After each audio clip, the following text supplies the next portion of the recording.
Welcome back to the deep dive. You know the drill by now. We take all that dense research, the heavy reading, and we just pull out the simple, useful insights that you actually need. Hmm. And today, our mission is really foundational. We are diving deep into the blueprints, really, for how knowledge gets created. We're talking research strategies and methods. That's right. And for you, the learner, the core goal here is to really shift your perspective. We're not just looking at what tools researchers use, but we want to understand the why. Why they make these strategic choices. Right. Are they trying to, say, capture a really complex human experience? Yeah. Or generate a brand new theory from scratch? Or maybe solve an immediate practical problem in a workplace? And that choice of strategy is everything because it absolutely dictates the type of knowledge that gets produced in the end. We've got some meaty sources today, but we're going to pull out the most accessible bits. Mm-hmm. We're looking at the key characteristics of 5 major strategies: phenomenology, grounded theory, action research, mixed methods, and longitudinal research. And then after that, we'll shine a spotlight on one very specific and I think essential data collection tool: questionnaires. Okay, let's start with a strategy that is just deeply focused on that individual human experience. It's called phenomenology, or PHE. Right.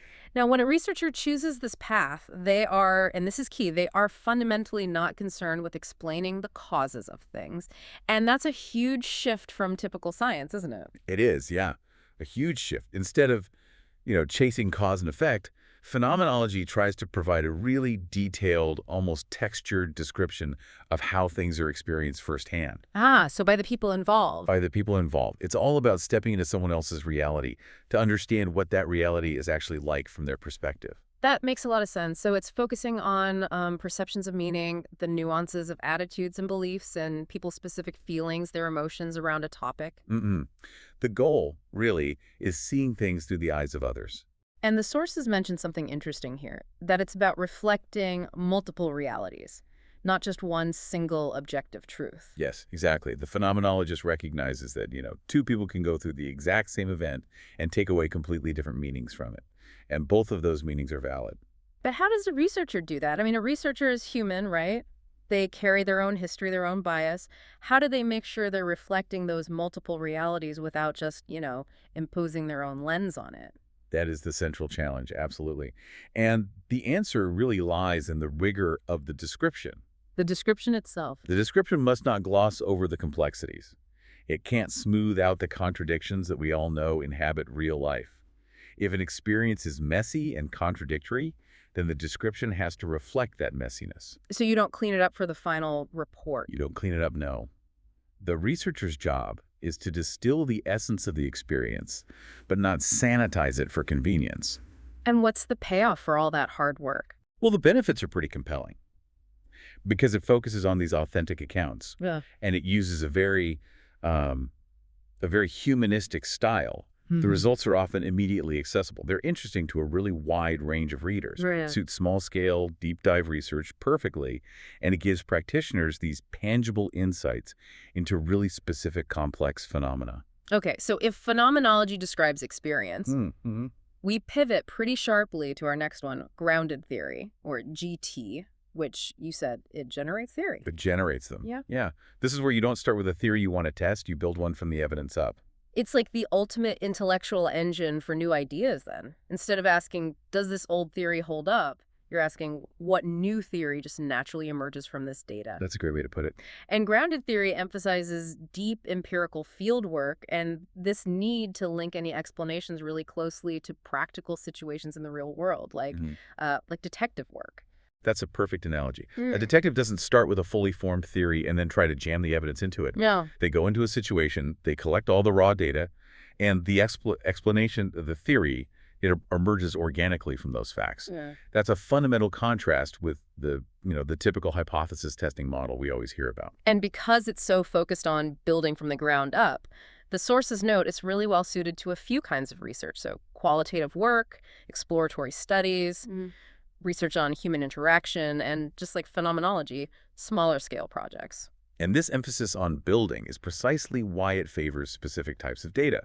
While GT doesn't demand, one particular method, it lends itself exceptionally well to data in a raw state. Raw state. What does that mean exactly? We're talking about unstructured data.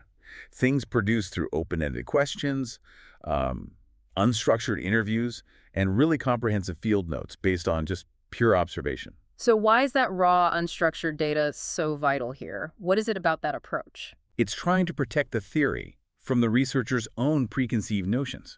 I mean, think about it. If you start with highly structured data, you've already imposed your worldview on the response.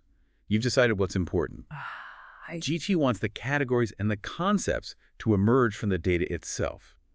And this systematic approach, this developing theoretical propositions from the data, that's why its explanations are so powerfully grounded in reality. Okay, this is where it gets really interesting for me because we're moving from describing and generating to actively solving problems right now.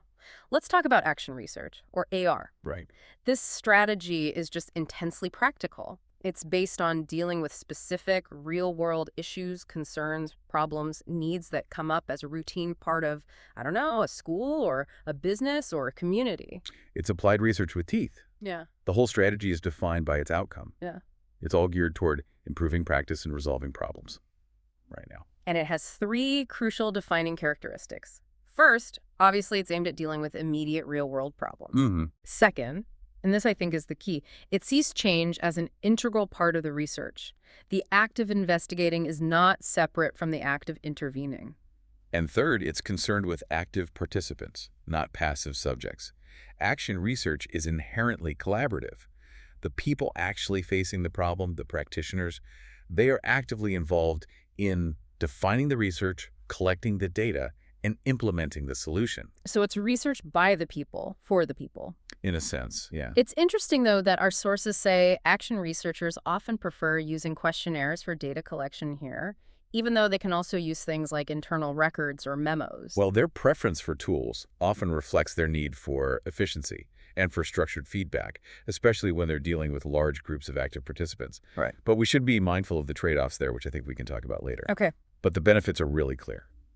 It contributes hugely to professional self-development for the practitioners involved, and its core purpose is solving those immediate, real-world problems.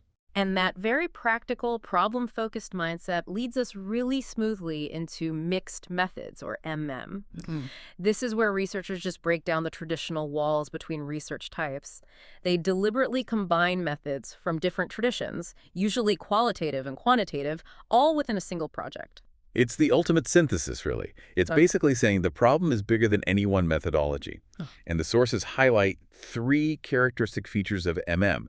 It uses both qualitative and quantitative approaches. Right. It explicitly links those approaches through specific techniques, and it emphasizes practical problem solving as its philosophical driver. That link you mentioned is called triangulation, which sounds, I don't know, very abstract. What does that actually mean? What's the link between, say, numerical surveys and in-depth interviews? Triangulation is just a way of using multiple vantage points to get a more complete picture. Think of it like this. If you look at a mountain from just one angle with a purely quantitative survey, you get one data point, the height, maybe. But if you look at it from three different angles, suddenly you get a much more accurate 3D picture of its shape, its texture, the paths that run along it. Triangulation is using quantitative data to confirm or elaborate on qualitative data, and vice versa. It's about building a richer account. And that ties into that third feature you mentioned, pragmatism. So that's the philosophical underpinning for mixed methods research. Exactly. I mean, if you're going to break traditional rules by mixing methods, you need a strong philosophical justification.